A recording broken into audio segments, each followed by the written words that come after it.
Hi అండి, welcome back to Nanda's cooking channel. ఈరోజు మన వీడియోలో చోలే భటోరే చూపించాలనుకుంటున్నాను. చాలా సింపుల్గా ఇంట్లోనే మనం ఈజీగా స్టెప్ బై స్టెప్ చేసుకోవచ్చు. ఈ విధంగా చేసుకుంటే చాలా రుచికరంగా కూడా ఉంటుంది. ఇందులో మసాలాలు కూడా ఎక్కువ యాడ్ చేయలేదండి. నేను మన ఇంట్లో ఉన్న వాటితోనే యాడ్ చేసి సింపుల్ ప్రాసెస్లోనే చేశాను. చాలా బాగుంటుందండి. ఒకసారి మీరు ట్రై చేయండి ఖచ్చితంగా. ఈ చోలేని మనం ముందు రోజు ఓవర్ నైట్ మొత్తం నానబెట్టుకోవాలండి. ఇవి ఖచ్చితంగా నానబెట్టాలి. నానబెట్టకుండా మాత్రం చేసుకోవద్దు. ఈ నానబెట్టిన చోలేని కుక్కర్లో యాడ్ చేసుకొని ఇందులోకి రుచికి సరిపడినంత కొంచెం సాల్ట్ యాడ్ చేసుకొని కొంచెం పసుపు కూడా యాడ్ చేసి మనం ఒక 5-6 విజిల్స్ వచ్చేంత వరకు మనము కుక్ చేసుకోవాలి. మరీ గట్టిగా కుక్ చేయకూడదండి. కొంచెం మెత్తగా ఉన్నా పర్వాలేదు. నేనైతే 90% కుక్ చేశాను. ఈ చోలేని మనము ఉడికించుకునే లోపు నెక్స్ట్ పూరీలోకి మనము పిండిని కలుపుకుందాం. పూరి అయితే నేను ఒక చిన్న 2 కప్పులమైన గోధుమ పిండిని యాడ్ చేశాను. ఇందులోకి పూరి పిండిని కూడా 1 కప్పు యాడ్ చేశాను. ఇందులోకి కొంచెం సాల్ట్ యాడ్ చేసుకొని గోరువెచ్చని వాటర్తో నేను కొంచెంగా కలుపుకుంటూ పిండిని చపాతీ పిండిలాగా కాకుండా మెత్తగా కొంచెం గట్టిగానే కలుపుకోవాలండి. ఎందుకంటే పూరీలోకి కదా మనం పిండిని కలుపుకున్న తర్వాత ఒక ½ అన్ అవర్ అయినా మనము పక్కన పెట్టుకుంటాం కదా, అప్పుడు పిండి అనేది నానుతుంది. అందుకని కొంచెం గట్టిగానే కలుపుకుంటే పిండి అనేది పూరీ చేసే టయానికి కరెక్ట్గా వస్తుంది. ఈ పిండిని వీడియోలో చూపిస్తున్న విధంగా మనము కలుపుకోవాలండి. ఇందులోకి కొంచెం పైన ఆయిల్ కూడా యాడ్ చేసుకుంటే చాలా సాఫ్ట్గా ఉంటుంది. ఈ విధంగా కలుపుకోవాలండి. చూస్తున్నారు కదా మీరు. పిండి అనేది ఒక అరగంట సేపు నాననివ్వాలండి. నెక్స్ట్ ప్రాసెస్ మనము ఒక 2-3 ఆనియన్ ముక్కలు తీసుకొని అందులోకి చెక్క, లవంగం, యాలకులు, నెక్స్ట్ మరాఠీ మొగ్గ, అనస పువ్వు ఇవి యాడ్ చేసుకొని మనము మిక్సీలో గ్రైండ్ చేసుకొని పేస్ట్ చేసి పక్కన పెట్టుకోవాలి. నెక్స్ట్ మనం మిక్సీ చేసి పేస్ట్ చేసిన ఆనియన్ పేస్ట్ని ఈ నూనెలోకి యాడ్ చేసి బాగా నూనె తేలేంత వరకు బాగా ఫ్రై చేసుకోవాలండి. ఎందుకంటే నూనె పైకి తేలేంత వరకు మనం యాడ్ చేసుకుంటే ఇందులో జిగురు శాతం అనేది చాలా తగ్గుతుంది.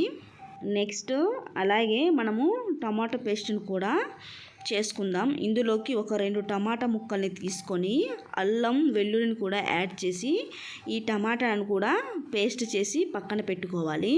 పేస్ట్ చేసిన పక్కన పెట్టుకున్న ఈ టమాటా పేస్ట్ని ఈ ముందుగా మనము వేయించుకున్న ఆనియన్ పేస్ట్లోకి యాడ్ చేసి ఈ టమాటా పేస్ట్ని కూడా పచ్చి వాసన లేకున్నంత వరకు బాగా ఫ్రై చేసుకోవాలి.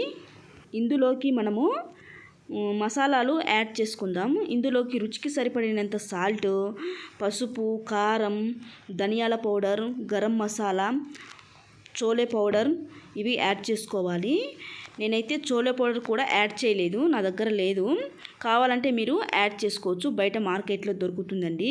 ఈ మసాలాలు యాడ్ చేసిన తర్వాత ఈ మసాలాలు బాగా కలిపి టమాటా పేస్ట్కి కలిసేలాగా కలిపి సన్నని మంట మీదనే నూనె తేలేంత వరకు బాగా మగ్గనివ్వాలండి. అప్పుడే చాలా బాగుంటుందండి ఈ కర్రీ.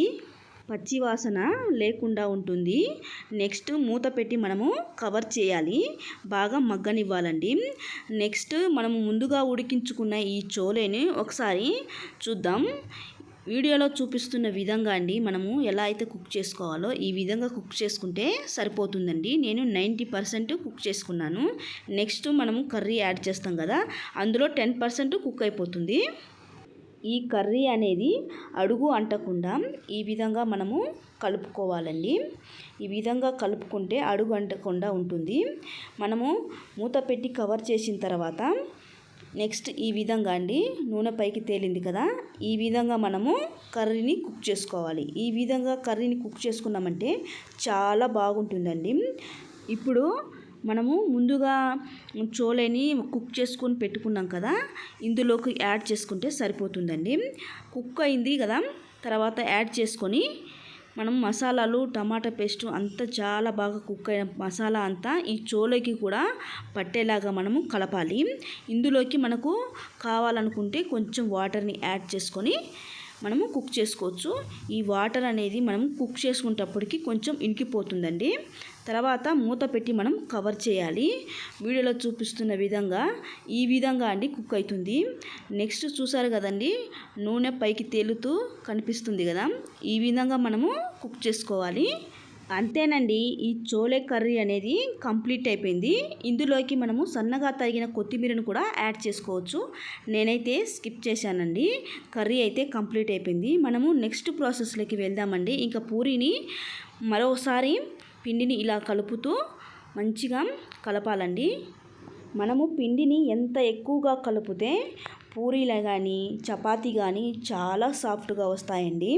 మనము పూరి చేసే విధానంలో కాదండి, మనం పిండి కలుపుకునే విధానంలోనే పూరి చాలా సాఫ్ట్గా వస్తుంది, చపాతీ అయినా చాలా సాఫ్ట్గా వస్తుంది. ఈ విధంగా కలుపుకొని పెట్టుకుంటే పూరి అనేది చాలా సాఫ్ట్గా వస్తుంది. తర్వాత ఈ విధంగా నాకైతే 8 రౌండ్ బాల్స్ అయినాయండి. ఈ విధంగా మనం పూరీలు చేసుకొని ఒక్కొక్కటిగా చూస్తున్నారు కదండి, ఈ విధంగా మనము పూరి చేసుకోవాలి. కొంచెం మీడియం సైజులోనే చేసుకోవాలండి, మరీ పతలా కాకుండా మరీ మందం కాకుండా మనకు కొంచెం మీడియం సైజులోనే చేసుకోవాలి.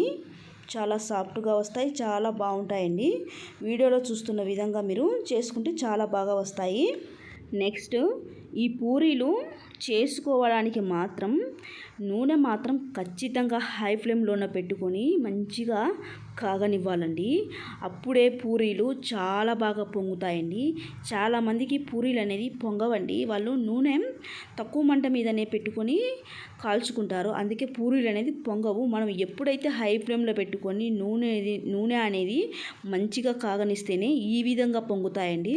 చూస్తున్నారు కదండి, మీరు చూసారు కదా పూరీ అనేది బాల్స్ లాగా ఎంత బాగా పొంగిందో. చూస్తున్నారు కదా, చాలా బాగుంటాయండి ఇలా. ఈ ట్రిక్ మీకు నచ్చితే ఒకసారి ట్రై చేయండి, రాని వాళ్ళకు మాత్రమే అండి ఇది. చూసారు కదా, నేను ఎన్ని పూరీలు అయితే చేశానో అన్ని పూరీలు పొంగుతూనే బాగా వచ్చాయండి. ఈ ట్రిక్ నూనె అనేది బాగా కాగనివ్వాలండి హై ఫ్లేమ్లో పెట్టుకొని. ఓకేనండి, మనకు పూరీలు అనేది కూడా కంప్లీట్ అయిపోయింది. ఈ పూరీ అనేది ఈ చోలేకి మంచి కాంబినేషన్ అండి, చాలా బాగుంటుందండి. ఇందులో తక్కువ మసాలాలతోనే మనము ఇంట్లోనే ఈజీగా చాలా బాగా చేసుకోవచ్చండి. ఎక్కువ టైం కూడా పట్టదండి. మనం కరెక్ట్గా చేస్తే 15 మినిట్స్లో చేసుకోవచ్చండి ఇది. ఒక్కసారి మీకు నచ్చితే నా స్టైల్లో ఒక్కసారి ట్రై చేసి